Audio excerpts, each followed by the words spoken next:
ఇక డీటెయిల్ చూస్తే Anantapuram super 6 super hit సభలో ముఖ్యమంత్రి చంద్రబాబు కీలక వ్యాఖ్యలు చేశారు. గత పాలకులు మెడికల్ కాలేజీలకు పునాదులేసి వదిలేశారన్నారు. అందుకే తమ హయాంలో పీపీపీ విధానంలో తీసుకువచ్చామని చెప్పుకొచ్చారు. ఇక మెడికల్ కాలేజీలపైన అసెంబ్లీలో చర్చకు రావాలని చంద్రబాబు సవాల్ విసిరారు. హింసా రాజకీయాలకు పాల్పడితే చూస్తూ ఊరుకోమని హెచ్చరించారు. మార్చేది చదువు. ఒక కుటుంబంలో ఎంతమంది పిల్లలున్నా పరిమితులు లేకుండా అందరికీ 15,000 రూపాయలు ఇచ్చాం. 67 లక్షల మందికి ఒకేసారి 10,000 రూపాయలు ఇచ్చిన ఘనత కూటమి ప్రభుత్వాలదని మరొకసారి విజ్ఞప్తి చేస్తున్నా.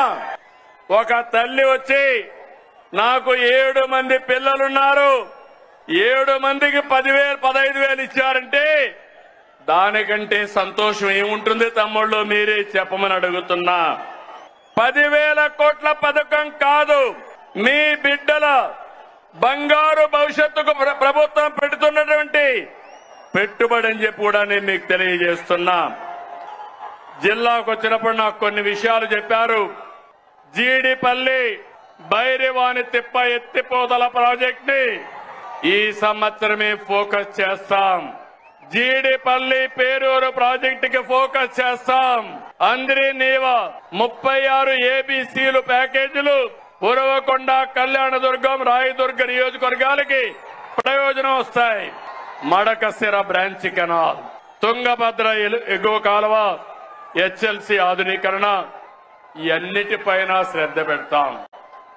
అనంతపూర్ నాకు అత్యంత చాలా ప్రీతి ప్రాంతమైన జిల్లా, వెనుకబడిన జిల్లా.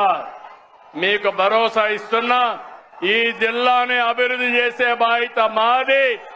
ఈ రోజు మీ అందరికీ హామీ ఇస్తున్నా, దసరా రోజున ఆటో డ్రైవర్లందరికీ వాహన మిత్ర కింద 15,000 రూపాయలు ఆర్థిక సహాయం చేస్తామని అనౌన్స్ చేస్తున్నాను.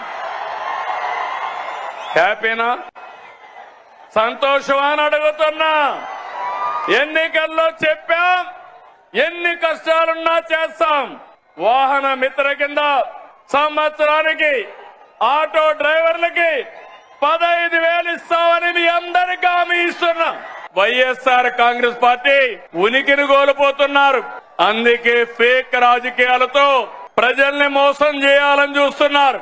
ప్రభుత్వ కార్యక్రమాల్ని అడ్డుకోవాలని ప్రయత్నం చేస్తున్నారు.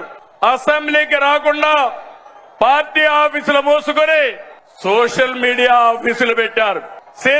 సిద్ధమని ఎగిరిపడ్డారు.